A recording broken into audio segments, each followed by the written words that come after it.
Hiya, this is Mystery Redacted, aka Red, and this picture I've called Smile. It's pretty obvious why I've called it Smile. Inspired by We Happy Few, of course. I love the concept of that game. I don't play it because I'm not really a survival type of person. I always forget things. That's why I'm very bad at Fallout and all that. But I do like the concept of the games, and I do love the vibe of the entire game.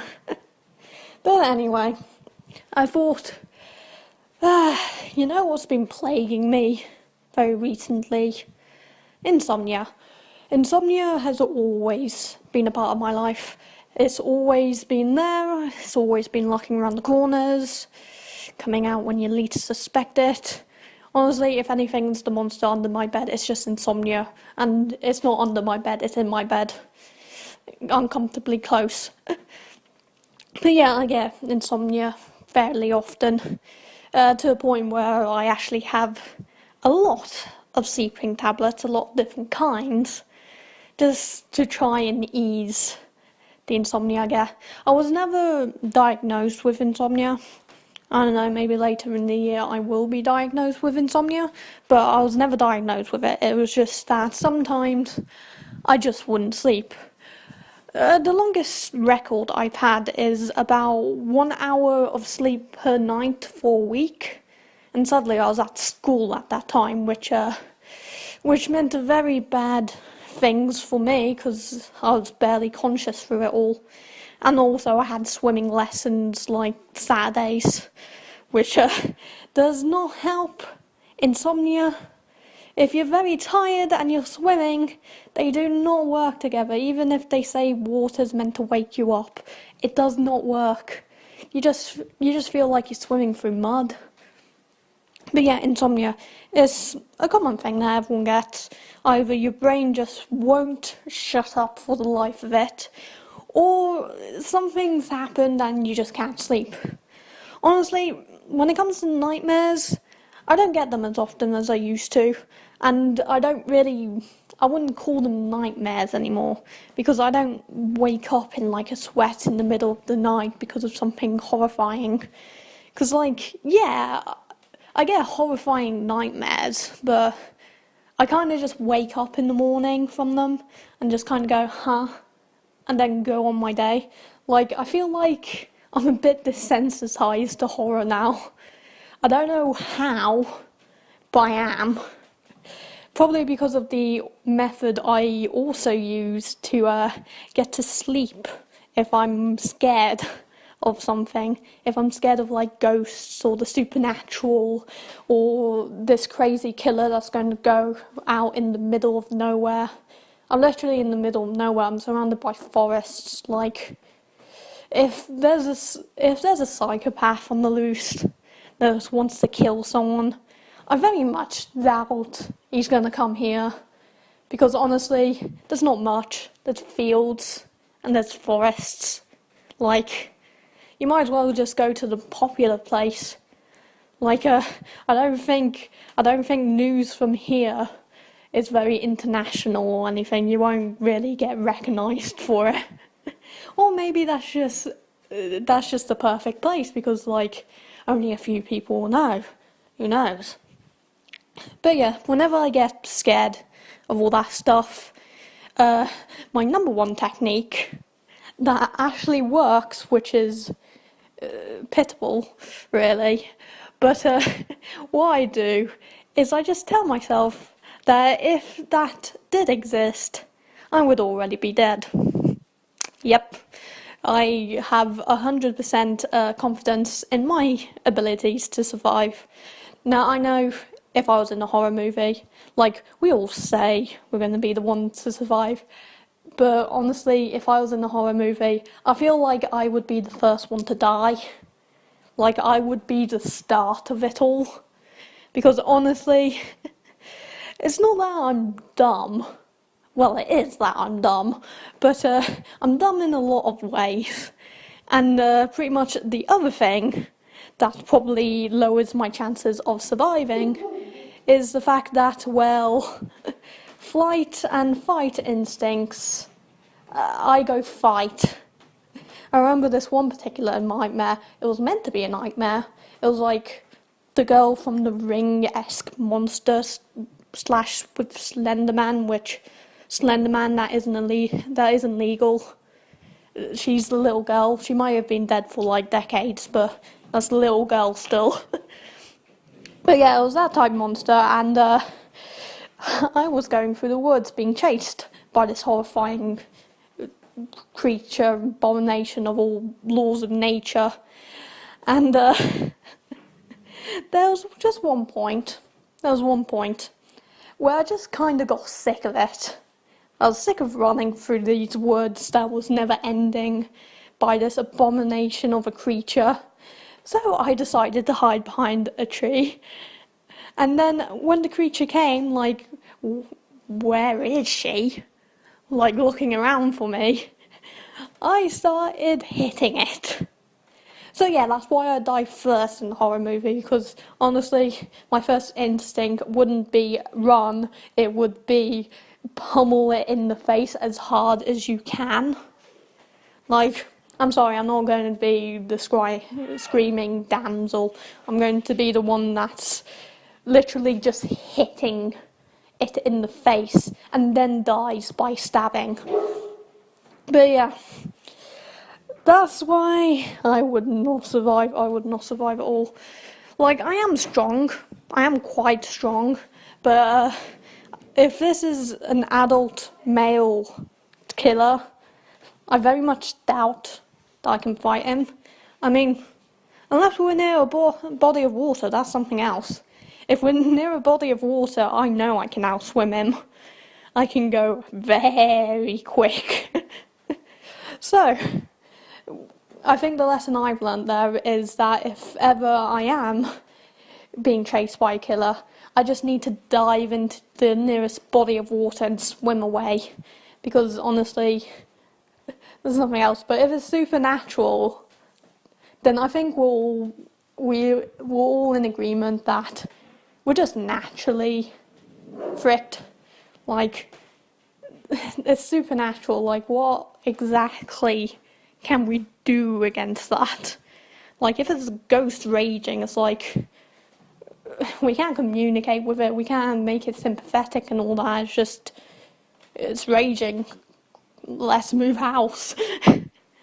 Honestly, I think in today's world, even if we're all poor, we're all broke and all that, I think if we saw like a house that was really cheap, we would immediately be suspicious.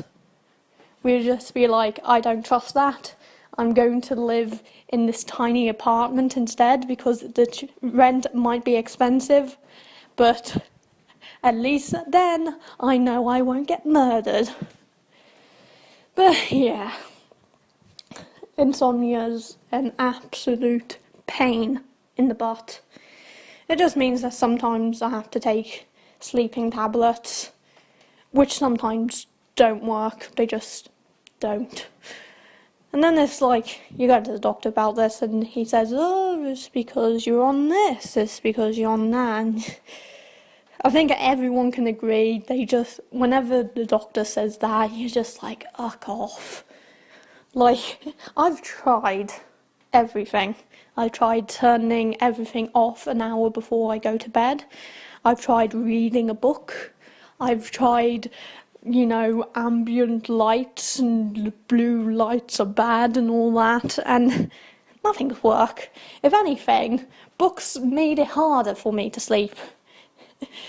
This is the thing that only a few people understand, because some people are like, I'm reading a book in bed and I just feel my eyes closing, and I'm like, no, I can't leave it on a cliffhanger. I have to know what happens next. Does the girl survive? Does her romance come in the end? So instead of sending me to sleep at 11, it keeps me up until 5, because I have to know.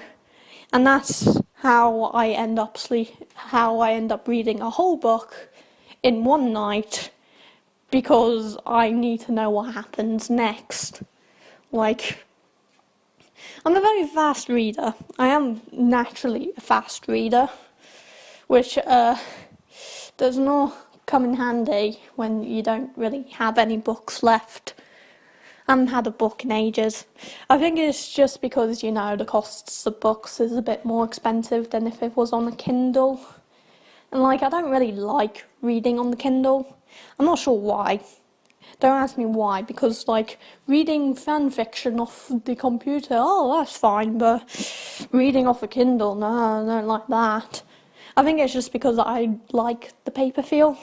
I feel like I'm one of the few people that, like, do. Well, not one of the few, a lot of people would agree with me, and that's why libraries are still around, because, honestly, books just feel better in the hands. It does. It's not the same with a Kindle. I mean, yeah, it's cheap, but you don't get, like, the same enjoyment as a book. Seeing the pages you've done and all that, you just get a progress bar, and it feels like I'm on some sort of, like, quest to read a book. And it's like, I'm weird with books. It's like, I find these really culty books. I don't mean like it's all cult and all that. It means that it's just not a lot of them have been heard of. Like, I look online for fandoms and stuff, and I don't really see many. And I get all these kind of suggestions from just people saying one time, oh, this is a good book. But yeah, it's like, I'm also into supernatural romance. Don't at me. I did read the Twilight books, if you're wondering.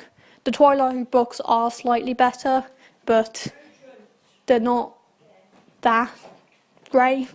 Like, the movies made them worse. The movies definitely made them worse. But the books, like, they're not perfect.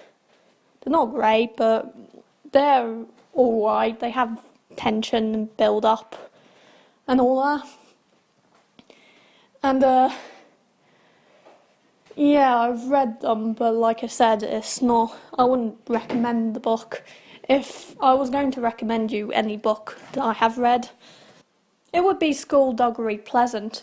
That's a really good book. Like, it has magic and all that in it, but it's really good. There's no romance. Well, not any that I could, like, see clearly. But it is a really excellent book. I would really recommend it. But yeah, those are the types of books that I read. I also read manga, or more commonly known mangoes. And yeah, I read a few of those, but I've kind of derailed on most of them. I don't know, they haven't captured my interest enough. Also, if you're wondering, yes, I'm a big literature fan. I got the entire collections of Edgar Allan Poe. I love Edgar Allan Poe.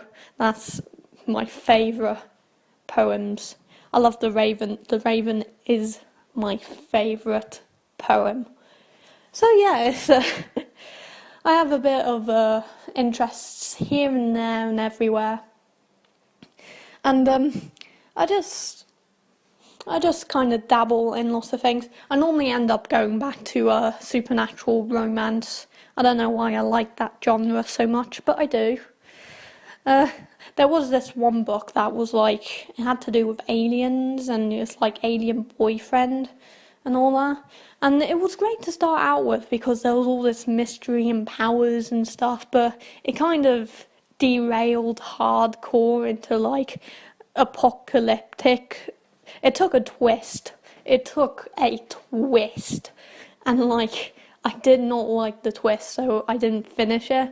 Most of the books I've kind of finished just because I felt like I had to have the complete story.